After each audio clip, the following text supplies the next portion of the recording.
Ici, vous déchirez la fleur et après vous levez la petite languette là et vous la mettez dessous l'autre et on appuie juste quelques secondes comme ça et ça y est, la pollinisation est faite.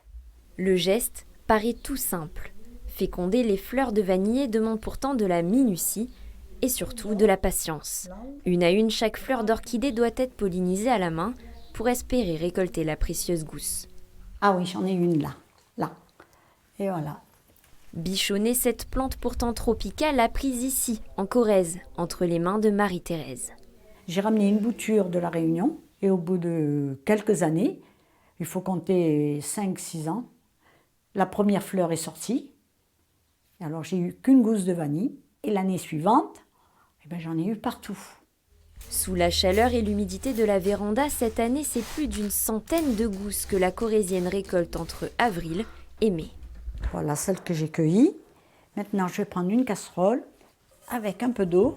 Après la cueillette, il faut les plonger 5 minutes dans l'eau bouillante, puis les envelopper dans un torchon et enfin les faire sécher quelques heures par jour au soleil. Celles-là, elles sont sèches. Celles-là, elles sont bonnes à consommer. Puisqu'il y a 3 semaines, un mois je les ai faites.